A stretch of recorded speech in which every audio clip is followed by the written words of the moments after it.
मेरे प्यारे छात्रों, सृजन क्लासेस के इस पहले वीडियो लेक्चर में आपका बहुत बहुत स्वागत है। यह नया चैप्टर का पहला वीडियो लेक्चर है। इससे पहले हम लोगों ने ITF चैप्टर पढ़ा था और कल उसका टेस्ट भी लिया गया था। उसी तरह से आज हम लोग नया चैप्टर पढ़ने जा रहे हैं जिसका नाम है अवकलन। और यह चैप्टर आप लोग 11th क्लास में भी पढ़ चुके हैं कि अवकलन क्या होता है, उससे संबंधित सवाल भी आप लोग बनाए हैं। तो आपको 12th क्लास में जो NCERT में यह चैप्टर दिया गया है उसमें संतत और अवकलनीयता के नाम से दिया गया है। तो वह जो दूसरा पार्ट आपको लिखा हुआ है अवकलनीयता, उसी से हमने एक पार्ट को अलग किया अवकलन के रूप में, और संतत उस चीज को हम लोग इसके बाद कवर करेंगे, उसको हम आपको अलग से एक चैप्टर के रूप में पढ़ाएंगे। ठीक है, तो हम लोग स्टार्ट कर रहे हैं आज अवकलन। तो अवकलन में आप लोगों को 11th में जो बेसिक पढ़े हैं सो पढ़े ही हैं। इसमें आपको उसके अलावा भी बहुत कुछ पढ़ना है। तो सबसे पहले हम लोग क्या क्या पढ़ना है उसके बारे में कुछ इंपॉर्टेंट डेफिनेशंस भी लिखाएंगे आज, और ज्यादा डिस्कस हम अवकलन के बारे में नहीं करेंगे। हम लोग जो इंपॉर्टेंट चीज होते हैं उनके उसको आपको हम समझा देंगे। उसके बाद हम लोग जो 11th क्लास में सूत्र पढ़े हुए थे उसी पर आज रिवीजन करेंगे। ठीक है, तो चलते हैं हम लोग आज के क्लास पर।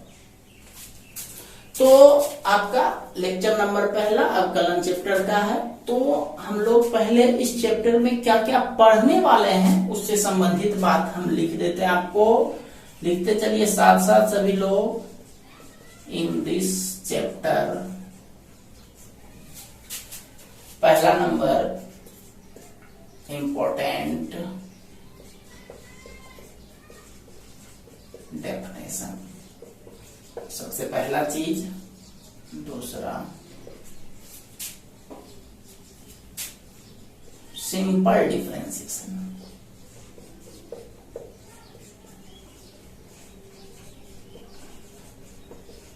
सिंपल डिफरेंशिएशन मतलब जनरल तौर पर u plus v u into v, u plus v u minus v। तीसरा number u v and u by v form.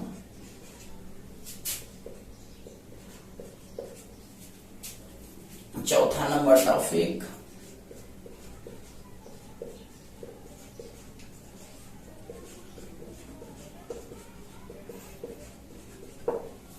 Function of functions. पांचवा topic implicit function.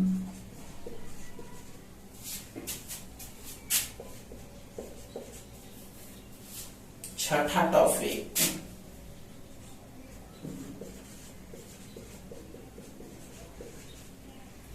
Logarithmic differentiation. Logarithmic differentiation. सातवां number topic parametric form.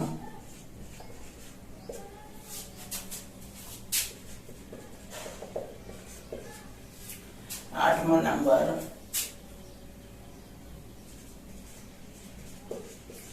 Second order differentiation.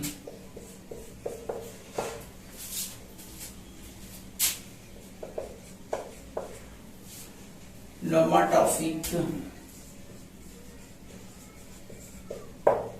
Others.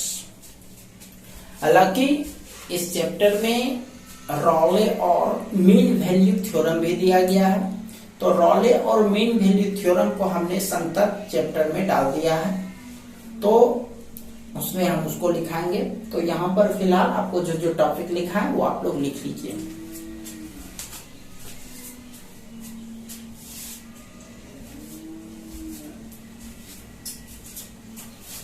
चलिए discuss करते हैं थोड़ा सा कि यह अवकलन होता क्या है, इस पर थोड़ा सा हम लोग डिस्कस करते हैं।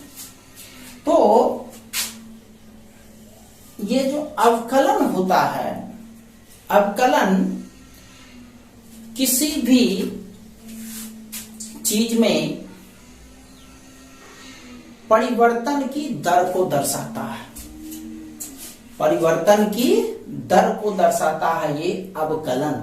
तो ये परिवर्तन का दर दर्शाने का मतलब क्या हुआ, इसको आप पहले ऐसे समझिए कि मान लिया अवकलन से ही रिलेटेड एक टर्म होता है अवकलज, अवकलन से रिलेटेड टर्म होता है अवकलज। तो अवकलज का मतलब क्या होता है तो उसको आप समझिए पहले। तो अवकलज को समझने के लिए ये समझिए कि मान लिया जाए कोई आदमी यहां पर खड़ा है, अब यह जो है इसको यहां से लेकर के यहां तक डिस्टेंस तय करना है, ठीक है। मान लिया जाए यह आदमी यहां से चलना शुरू करता है और यह 50 मीटर का डिस्टेंस तय करता है। कितने का? 50 मीटर का। और मान लिया जाए यह डिस्टेंस इसको तय करने में यहां से जो स्टार्ट होता है यह तय करने में इसको 2 मिनट का समय लगता है। कितना समय लगता है? 2 मिनट का समय लगता है। यह टोटल डिस्टेंस जो चला वो कितना चला? 50 मीटर चला और उसको समय कितना लगा? 2 मिनट समय लगा। तो आप देखो कि हर एक समय के साथ साथ वह चलते जाता है, तो हर एक समय के साथ साथ मतलब जैसे जैसे समय बढ़ते जाता है वैसे वैसे उसके डिस्टेंस में भी कुछ न कुछ परिवर्तन होता है। मतलब मान लिया जाए ये 30 सेकेंड तक चला तो यह 12.5 मीटर चलेगा। तो फिर मान लिया जाए 60 सेकेंड चला तो यह 25 मीटर चलेगा। तो इस तरह 90 सेकेंड चला तो 90 सेकेंड का मतलब यह 37.5 मीटर चलेगा। तो इस तरह से आप देख रहे हो कि जैसे जैसे इसके समय बदल रहा है वैसे वैसे इसका दूरी भी बदल रहा है। तो इसका दूरी में इसके समय के साथ साथ परिवर्तन हो रहा है। तो फाइनली परिवर्तन क्या हुआ तो यह 50 मीटर चला तो 50 जीरो से शुरू हुआ था तो 50 माइनस 0 तो डिस्टेंस में जो परिवर्तन हुआ वो ये परिवर्तन हुआ। किसके सापेक्ष? जैसे जैसे समय बदल रहा है वैसे वैसे इसका डिस्टेंस भी बदल रहा है। तो 2 यहाँ टोटल समय इसको यहाँ तक आने में 2 मिनट लगा, 2 माइनस 0 क्योंकि जो 0 से शुरुआत किया था। तो ये आपका रिजल्ट हो गया 25। 25 क्या पता चलता है भाई?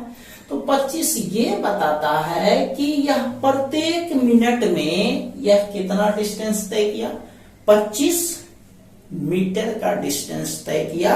यानी प्रत्येक मिनट में इसके समय में जो परिवर्तन हुआ वह 25 मीटर था।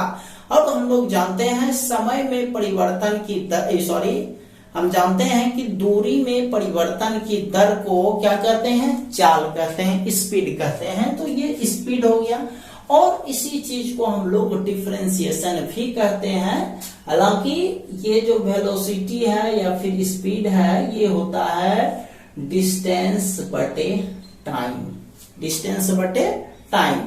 लेकिन यह जो परिवर्तन था यह थोड़ा सा पीरियड लंबा हो गया, मतलब 2 मिनट के लिए हो गया। यह परिवर्तन यदि तत्क्षण हो मतलब तत्काल बहुत ही कम समय में परिवर्तन हो तो ये जो कम समय में परिवर्तन होता है जनरली उसी के लिए डिफरेंशिएशन यानी डिफरेंशिएशन या डेरिवेटिव शब्द का प्रयोग किया जाता है। बहुत ही कम समय में जो परिवर्तन होता है यानी इस छोटे से परिवर्तन को हम लोग ऐसा लिखते हैं ds बटे dt। ये हो गया बहुत ही छोटा सा परिवर्तन, ठीक है।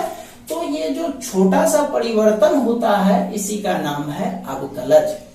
तो समझ में है अवकलज का कॉन्सेप्ट। तो अवकलज का मतलब होता है परिवर्तन किसी चीज के सापेक्ष, मतलब किसी चीज में जिससे वह रिलेटेड है उसमें यदि थोड़ा सा परिवर्तन होता है तो वह जिससे रिलेटेड है उसमें भी कुछ न कुछ परिवर्तित करता है।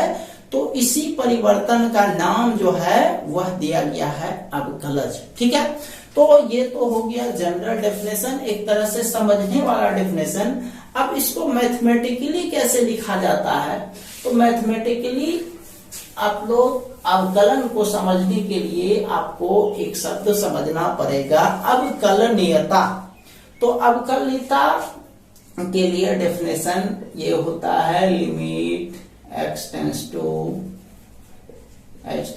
0 f a plus h minus f a divided by minus h, limit h tends to 0 f a minus h हो जाएगा equal to f a plus h minus f a divided by h।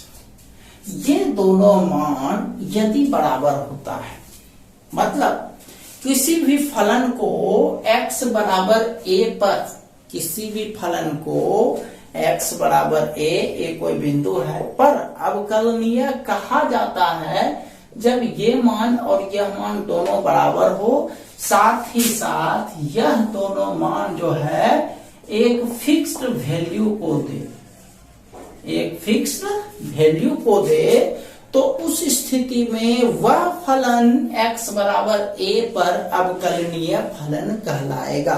ठीक है, अवकलनीय फलन कहलाएगा। अब देखो इसका फिक्स वैल्यू, मतलब यह दोनों जब बराबर होगा और इस लिमिट वाले पार्ट को यदि हम सॉल्व करते हैं उसका कुछ न कुछ तो मान निकलेगा।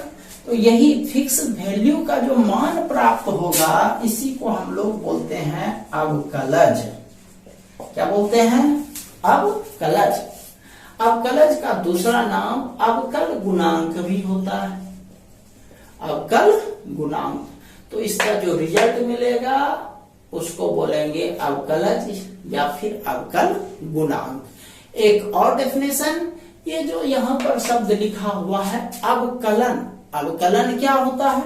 तो अवकलन होता है कि देखो ये जो हम सॉल्व करेंगे तो सॉल्व करने में कुछ तो प्रोसेस होगा, ये डायरेक्ट तो इसका रिजल्ट आप जो भी आएगा नहीं लिख दोगे, सॉल्व करने में कुछ न कुछ तो करना पड़ेगा। तो वो सॉल्व जो करोगे वो एक प्रोसेस जो होगा उसी प्रोसेस का नाम होता है अवकलन। ठीक है, इसको हम एक जनरल सिस्टम से समझाते हैं, आपको समझने में आसानी होगी। जैसे मान लिया जाए कि हम लोगों को, मान लिया जाए आपको रोटी बनाना है। क्या बनाना है? रोटी बनाना है। तो रोटी बनाने के लिए आप क्या करोगे? आटा का यूज करोगे और आपको बनाना क्या है? रोटी बनाना है। तो क्या डायरेक्ट आटा से रोटी बन जाएगा? नहीं ना। तो उसके लिए आप करोगे क्या? आटा को सबसे पहले भिंगाओगे, एक तरह से बोलते हैं आटा सानना, है कि नहीं? ये हो गया। उसके बाद दूसरा प्रोसेस है, उसको चकला और बेलना की मदद से पहले रोटी बेलेंगे, उसके बाद उसको तवा पर चढ़ाएंगे, उसके बाद तब जो है वह रोटी, पका हुआ रोटी बन के तैयार हुआ। तो देखो रोटी बनाने के लिए हमको किन किन प्रोसेस से गुजरना पड़ा। ये जो सारा प्रोसेस हुआ, ये जिन जिन प्रोसेस से गुजरना पड़ा, यदि हम लोग इस आटा को नाम दें अवकलनीय फलन और ये जो रिजल्ट है इसका नाम देते हम लोग अवकलज, तो ये जो बीच का प्रोसेस हुआ ये प्रोसेस क्या कहलाएगा हमारा? यह प्रोसेस कहलाएगा अवकलन। यहां से लेकर के यहां तक का सारा प्रोसेस, मतलब सीधा सीधी याद रखना है कि ये दोनों रिजल्ट जब बराबर होता है किसी एक संख्या के, तो उस कंडीशन को जब बराबर होता है तो उस कंडीशन को हम लोग अवकलनीय फलन या अवकलनीयता कहते हैं, और यह जिस संख्या के बराबर होता है उसको अवकलज कहते हैं, और यह संख्या निकालने में जिन विधियों का प्रयोग किया गया उसको हम लोग अवकलन कहेंगे। ठीक है, तो ये था सारा सिस्टम।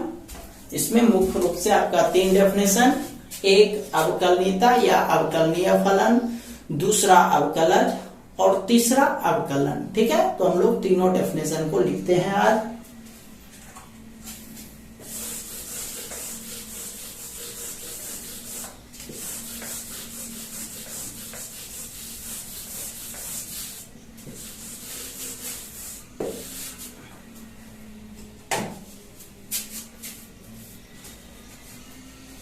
देखिए, सबसे पहला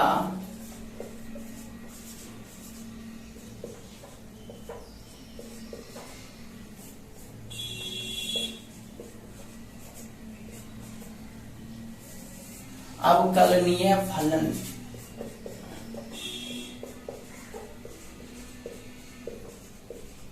डिफरेंशिएबल फंक्शन। देखिए, किसी फलन f(x) को x बराबर a पर अवकलनीय कहा जाता है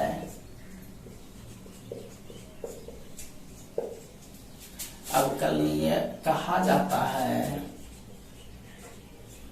यदि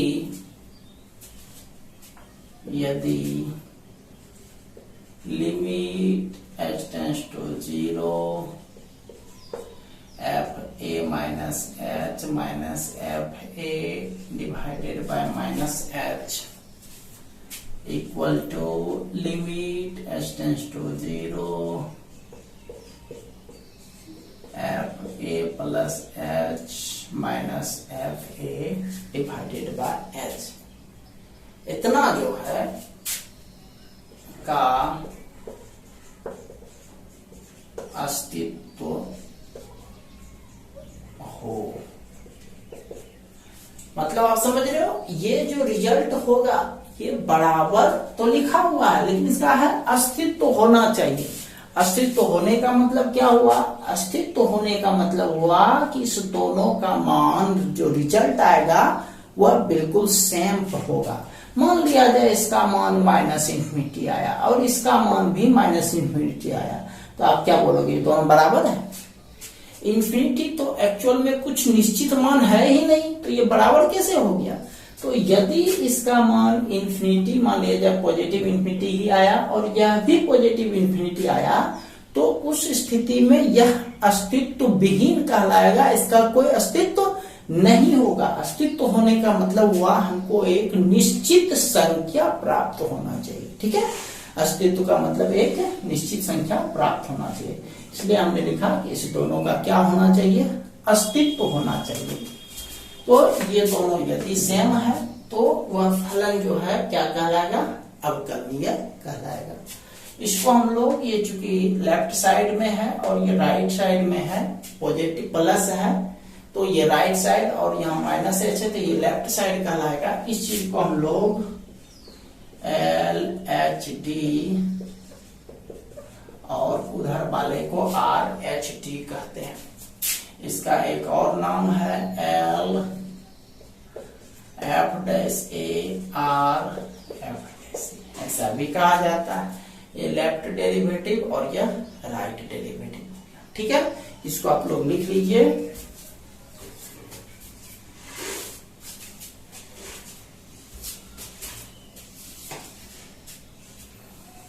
चलिए दूसरा डेफिनेशन पर चलते हैं।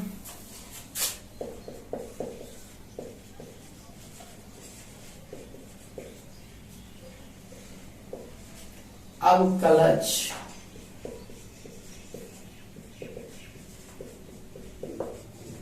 डेरिवेटिव या इसका एक दूसरा नाम है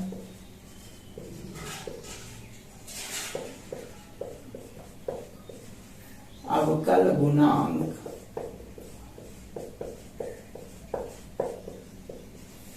डिफरेंशियल कोफिशिएंट, अवकलज या अवकल गुणांक डिफरेंशियल कोफिशिएंट। लिखिए इसका डेफिनेशन लिखिए। देखिए किसी अवकलनीय फलन, किसी अवकलनीय फलन के मान को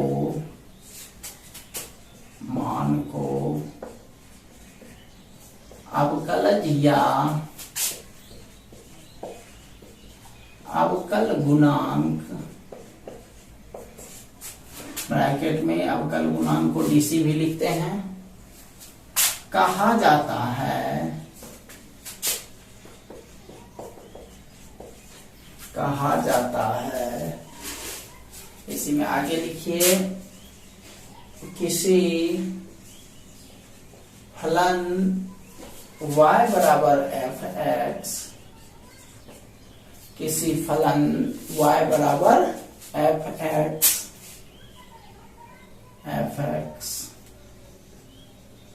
के x के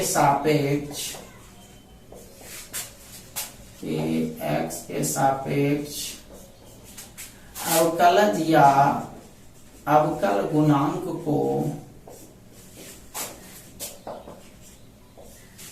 अवकलज या अवकल गुणांक को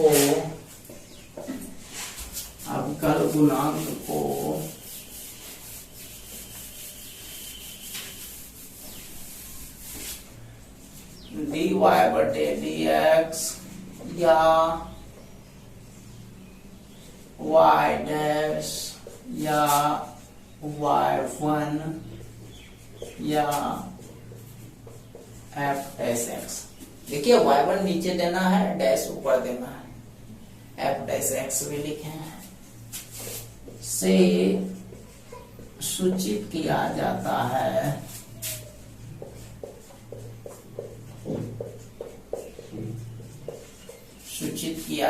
है इसी में पैराग्राफ चेंज करके लिखिए।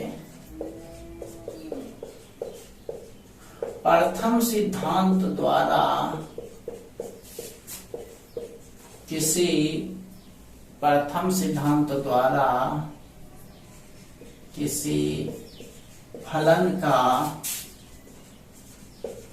किसी फलन का अवकल गुणांक इस प्रकार प्राप्त किया जाता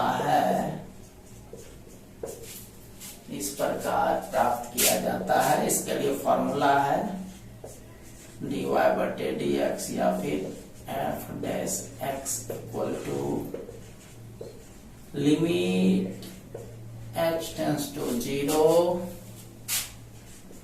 f x plus h minus f x divided by h। ठीक है, तो ये था आज का दूसरा डेफिनेशन। तीसरा डेफिनेशन लिखिए, अवकलन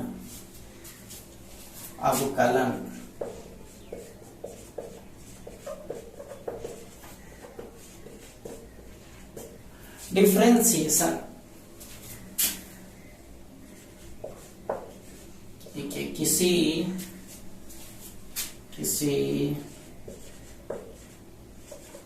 अवकलनीय फलन के अवकलज निकालने के प्रक्रम को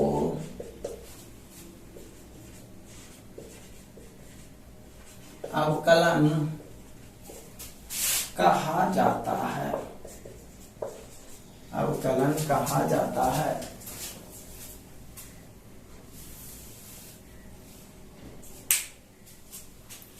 लिख लीजिए तेजी से सारे डेफिनेशंस।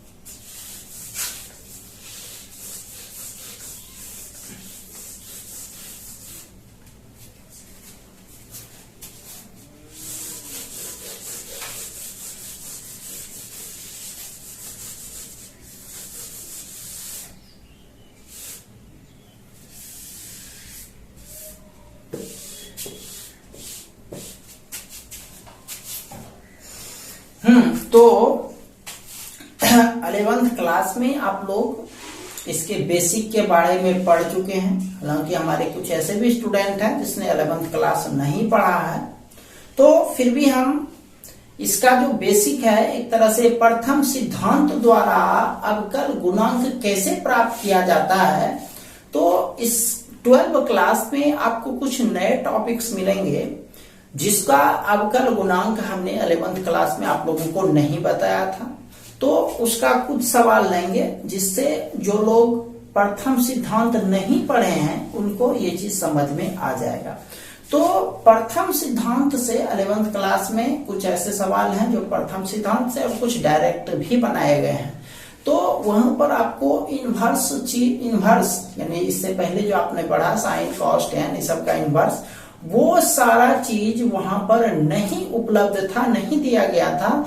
इसलिए 11th क्लास में हमने आपको इनवर्स का डिफरेंशिएशन कैसे प्राप्त किया जाता है वो नहीं बताया था।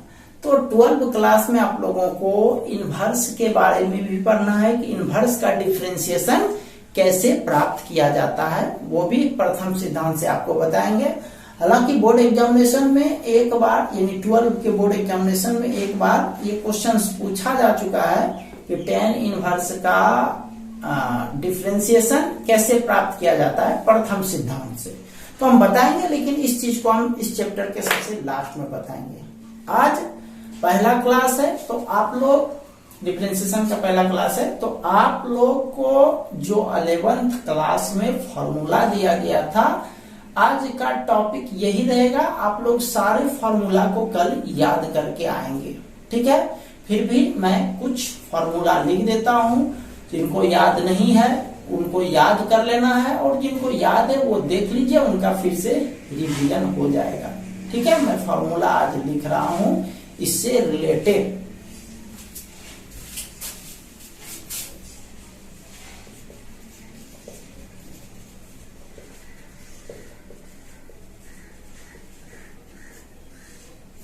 important formula, dy dx of 0, 0 का डिफरेंशिएशन 0 ही होता है। dy dx of constant, constant मतलब कोई संख्या 2 4 5 समथिंग, उसका result 0। Differentiation of x, x का डिफरेंशिएशन 1 होता है। Differentiation of constant into x, तो x का तो 1 होता है, तो 1 गुना कांस्टेंट, सिर्फ कांस्टेंट।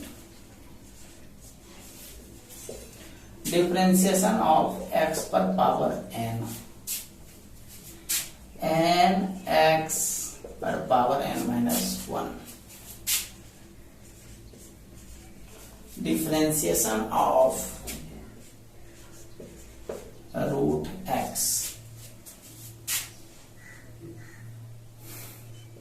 1/2 x पर पावर 3/2।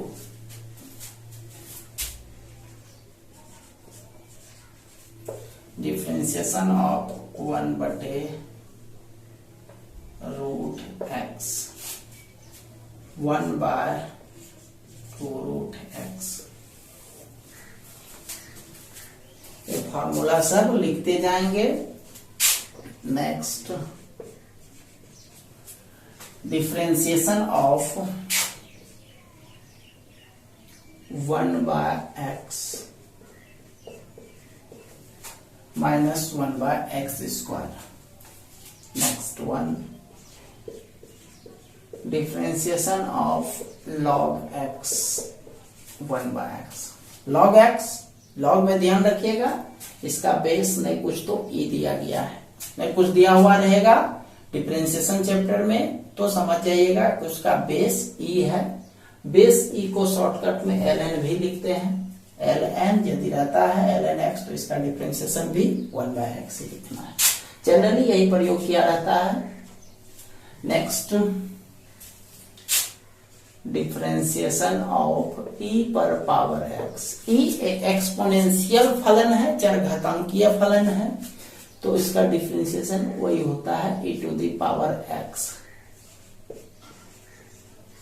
dy/dx ऑफ a पर पावर x। तो इसका a पर power x into log a। तो आपको टोटल 5 तो 7 2 9 11 formula. Next, differentiation of sin x cos x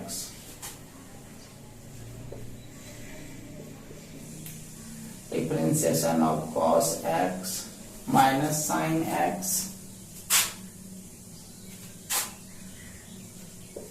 differentiation of tan x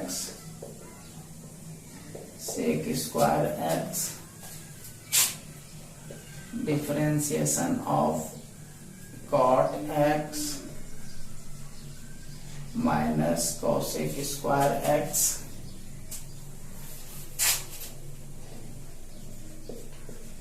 differentiation of sec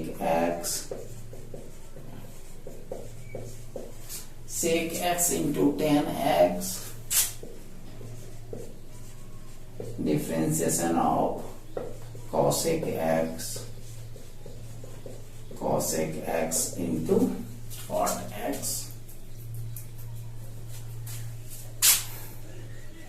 differentiation of u plus v du/dx plus dv/dx। Next, differentiation of u minus v, तो same चीज du/dx minus dv/dx।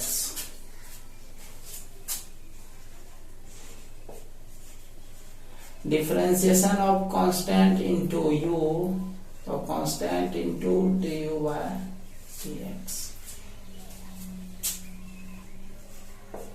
Differentiation of constant बटे u minus c बटे u square into du/dx।